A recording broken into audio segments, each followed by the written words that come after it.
More on our breaking news tonight. A test of party unity is playing out on Capitol Hill as the Senate pushes through a marathon voting session on President Trump's massive spending bill. But Republican support is in limbo, with several GOP lawmakers on the fence.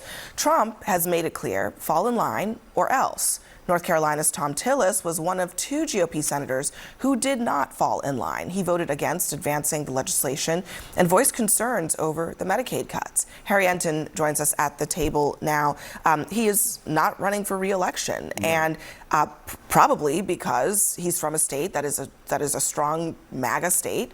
But does it make sense to you that he would vote no and then not decide to run again? Well, I mean, look, Donald Trump has the highest strong favorable rating for a Republican among Republican respondents dating all the way back since at least the Reagan administration. We're talking north of 60% of Republicans who don't just approve of the job that Donald Trump does as president, but strongly approve of the job that Donald Trump has done as president. And more than that, look at the endorsement record for Donald Trump over the last three cycles. What are we talking about? North of like 95% of the folks that Donald Trump endorses in congressional and gubernatorial primaries win those primaries. I mean, Thom Tillis read the writing on the wall. He knew that at this particular point, if he voted against that bill, there was about as good of a chance that I would root for the New York Yankees as it was that he would, in fact, win re-election. Let me just tell you, I wish the Yankees nothing but 15-inning games played in rain. So, I mean, the question here is, who's telling the truth here? The person who has decided not to take the easy road and maybe get a Trump endorsement, or the person who said, I read the bill,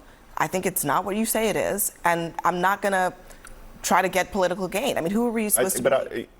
North Carolina is not necessarily MAGA, a bastion of MAGA country. I mean, they do have a Democratic governor and a Democratic attorney general. However, I mean, as you know, a Trump endorsement in that I get that. In the Republican primary, I get that. Yeah. But the reason I make that point is because I do believe that there still are places, particularly post-Trump, when he's not on the ballot, where elections will be won in the center of the country, and I think that matters. And I think Thom Tillis is indicative of that. The flip side to Thom Tillis is somebody who doesn't have any fortitude at all, like a Murkowski or Collins. And we continuously, Democrats put more faith in Lisa Murkowski and Susan Collins on big bill after big bill after big bill after big bill, and they just let us down. But they're still TBD. I mean, the night is still young. I think it was Cory Booker. Cory Booker was talking about today, and he gave a great soliloquy. And Cory Booker is, if nothing, he makes you hopeful. And he was talking about Thom Tillis and who else is opposing Rand Paul. And Rand Paul. And bipartisan opposition. And he said, he said, well, let's hold out hope for Murkowski and Collins. I don't have that hope. Well, to your point, I mean, the list is long of people that we're watching tonight. Republican senators, Thom Tillis, Rand Paul, Susan Collins, Murkowski, Rick Scott of Florida, Ron Johnson, Mike Lee, Cynthia Lummis. I mean, that's a lot of Republicans to be unsure of where they're going to land on this legislation. I mean, this is how the sausage is made, though, right? I mean, this is the same conversation we had about the ultra-slim majority in the House, whether 5 or 6 holdouts would actually be able to be enough to get it over the hill. I think they wouldn't have gotten this far unless they felt confidently that they will have the numbers by the end of the night, and I think that's what we're going to see. And look, to your point, Harry, I mean, you have gone viral with how many times you've explained to people how this is Donald Trump's Republican Party, and I think that's going to hold true right here. I mean, this is what people voted for who voted for Donald Trump. And Thom Tillis or no Thom Tillis, if you're not on board with President Trump's agenda, there is not much room for you in the modern Republican Party today. That is for certain. I think I go back to my original question. If you're a voter and you're like, who's telling the truth about this bill? Is it the guy who was willing to basically say, I don't need to do this job anymore, I'm going to tell you what I really think is in it? Or all the other people who absolutely need Donald Trump, because you're right, he runs the Republican Party and has a lot of power, but they absolutely need him and they have no political future without him.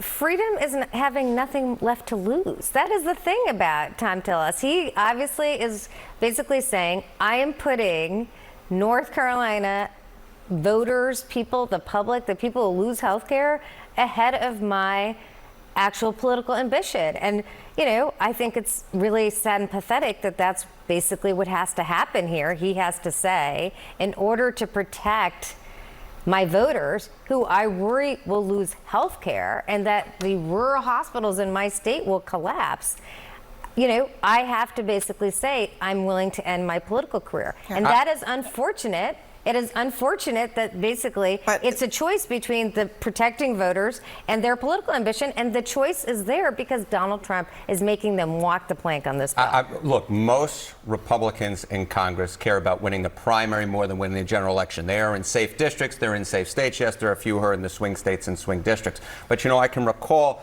another Republican who basically put his political life on the line because he thought he had nothing left to lose, and that was Mike Pence, right, who went against Donald Trump. And his favorable rating among Republicans went from like 80%, that by the time he ran for president in 2024 was down to what, like 35, 40%?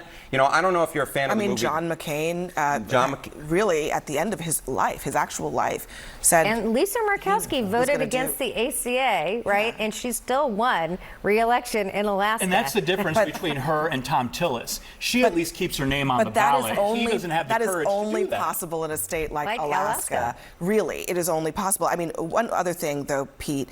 Elon Musk says every member of Congress who campaigned on reducing government spending and then immediately voted for the biggest debt increase in history should hang their heads in shame, and they will lose their primary next year if it is the last thing I do on this earth. And he's got a lot of money to put behind that statement. One man's pork is another sound fiscal investment.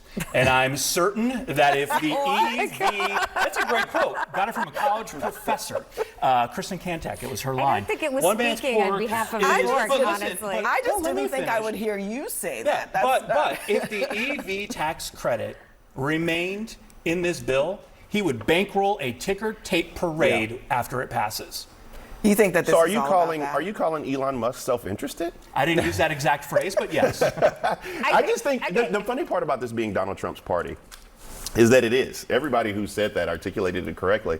But when you work, this doesn't look like anything that resembled when George Bush was president of the United States. It doesn't look like anything like Ronald Reagan. This is something totally different. And so to watch my good Republican friends sit up here and say, we're just spending $3 trillion. We're adding that to the deficit. But it's the height of hilarity that Democrats suddenly care about the debt. Build Back Better was paid $8.4 for. trillion during the Biden administration. $7.6 billion. It was called Obama, both of which you worked for. It was coming. Facts matter. It was something called COVID.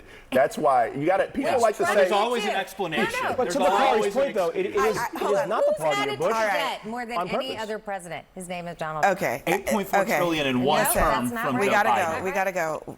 Listen, we don't have enough time to sort this all out. Harry Enten, thank you, though. Thank you very much. Thanks for having me. Up next, a rare rebuke tonight from two of Donald Trump's predecessors, how Barack Obama and George W. Bush are calling his aid cuts a colossal mistake, as a new report blames children's deaths on the cuts.